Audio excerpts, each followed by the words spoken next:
नमस्कार साथियों, पूर्णिमा Patil talk show में आप सभी का हार्दिक स्वागत है। आज मैं आपको एक ऐसी गायनेकोलॉजिस्ट से मिलवाने जा रही हूँ जिन्हें करीब 29 इयर्स का एक्सपीरियंस है। स्कूल लाइफ से ही वो बहुत ही अच्छी ओरेटर रही हैं और बेस्ट स्पीकर रही हैं। कॉलेज लाइफ में भी वे बेस्ट ऑलराउंडर रही हैं। बहुत से अवार्ड इन्होंने जीते हैं और बहुत ही नाम इन्होंने कमाया है। और ये जब मेडिकल कॉलेज में गई तो वहाँ भी ये गोल्ड मेडलिस्ट रही और वहाँ भी जो एक्स्ट्रा करिकुलर एक्टिविटीज़ में भी ये बहुत एक्टिव रही हैं। और उसका उपयोग आज भी, जब वो एक इतने बड़ा एक हॉस्पिटल है डॉक्टर गानोरकर हॉस्पिटल नासिक में, उससे ये जुड़ी हुई है। इस सोसाइटी की सेवा सिर्फ इसी से नहीं होगी, हमें तो यूथ में भी अवेयरनेस लानी है। हेल्थ को लेके खासकर वो जो लेक्चर देती हैं। कई ऑर्गेनाइजेशन हैं जो उन्हें बुलाते रहते हैं क्योंकि ये बहुत अच्छे स्पीकर भी हैं और यूथ लोगों के साथ ये घुल मिल जाती हैं। कि मैं जो डॉक्टर शिल्पा राजाध्यक्ष हैं, इनका मैं स्वागत करती हूँ अपने चैनल में। और आज हम अपनी बातचीत कुछ यूथ पर ही कंसंट्रेट करेंगे और ऐसी समस्याओं पर भी ज़्यादा बातचीत करने की कोशिश करेंगे। तो थोड़ा सा हमें आप बताइए, because you are a very well-known gynecologist. At the outset, first, thank you very much for inviting me here और आप सबसे बात करने का मुझे मौका दिया। Thank you very much. सबसे पहले तो मैं ये कहना चाहूँगी कि मैं विश्वास रखती हूँ कि आज के यूथ में बहुत पोटेंशियल है जी। जो सबको लगता है कि यूथ ऐसे ही है, कुछ नहीं कर रहा है आजकल, ये गलत बात है। उनकी जो पोटेंशियल है, मुझे लगता है कि थोड़ा सा स्ट्रीमलाइन करेंगे हम, थोड़ा सा उन्हें हेल्प करेंगे तो वो बहुत कुछ अचीव कर सकता है। अच्छा। हर एक जनरेशन में ये तो गैप रहती है कि हमें तो समझ में ही नहीं आता हमारे बच्चे क्या कर रहे हैं। ऐसे नहीं है कि अभी हो रहा है। आजकल के यूथ बहुत कॉन्फिडेंट है, उनको इंफॉर्मेशन बहुत है, अनफॉर्चुनेटली नॉलेज उस चीज की कम है।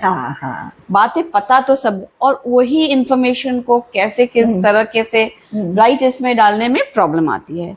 अभी मैं काफी सालों से लेक्चर्स देने जाती हूँ, इंटरेक्शन होता है यूथ से। एक बहुत इम्पोर्टेंट चीज मेरे ध्यान में आई है, चेंजेस जो अभी पिछले ऑलमोस्ट 30 सालों से मैं ये कर रही हूँ और चेंज जो दिख रहा है मुझे। पहले जो लड़कियां थी उनके क्वेश्चंस कुछ अलग थे, अभी जो है क्वेश्चंस ही टोटली डिफरेंट हो गए।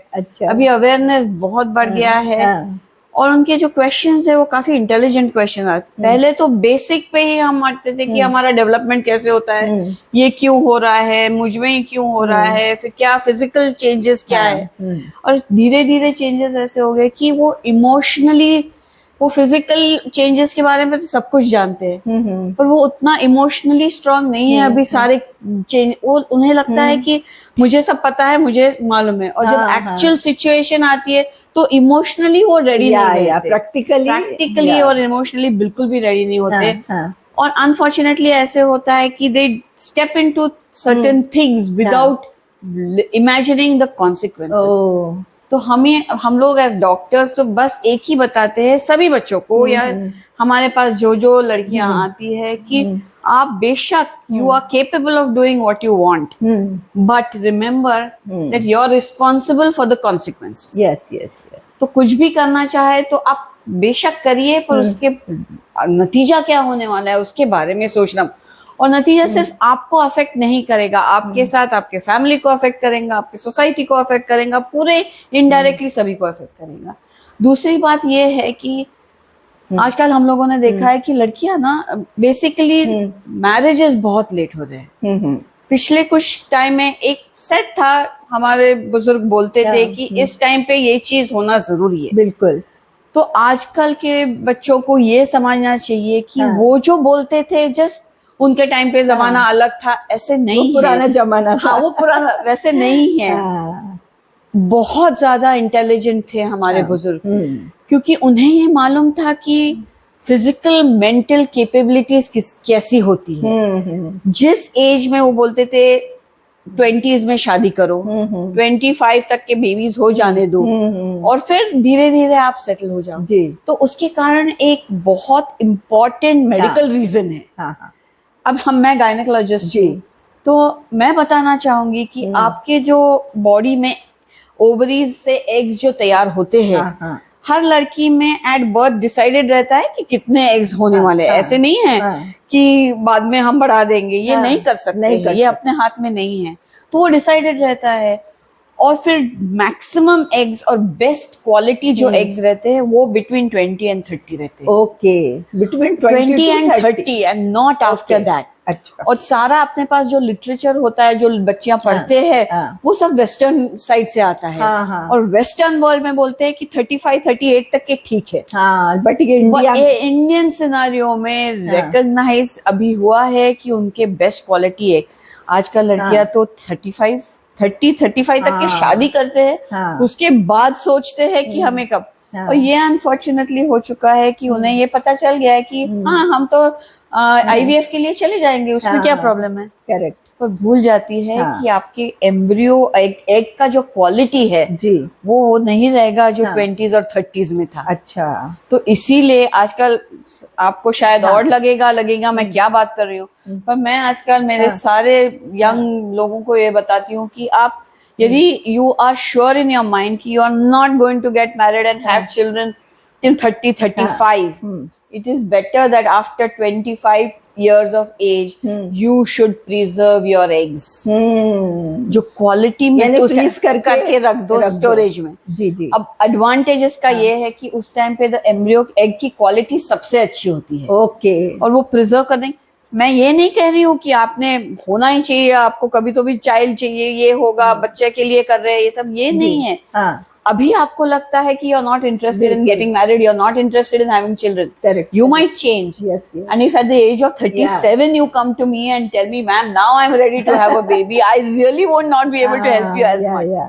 और फिर बाकी के कॉम्प्लिकेशन बढ़ते जाते हैं। तो आपके यदि ये एक न्यू आइडिया है जो मैं आप तक पहुंचाना चाहती हूँ कि ये आजकल हम लोग बहुत एडवाइस कर रहे हैं कि प्लीज आप आपके एग्स फ्रीज कर दो, क्योंकि लड़कियां यानी जब भी इसकी जरूरत आपको पड़ेगी तब अवेलेबल रहेगा आपके लिए क्वालिटी वाले हेल्दी बच्चे को तुम इस दुनिया में लाओगे, इस सोसाइटी के लिए भी अच्छा रहेगा। क्योंकि ज्यादा एज में यदि बच्चा भी होता है तो कई बार मेंटली रिटार्टेड ये जो चांसेस बढ़ जाते हैं, स्पेशल चिल्ड्रन होते हैं, फिर उनके प्रॉब्लम्स हो सकते हैं।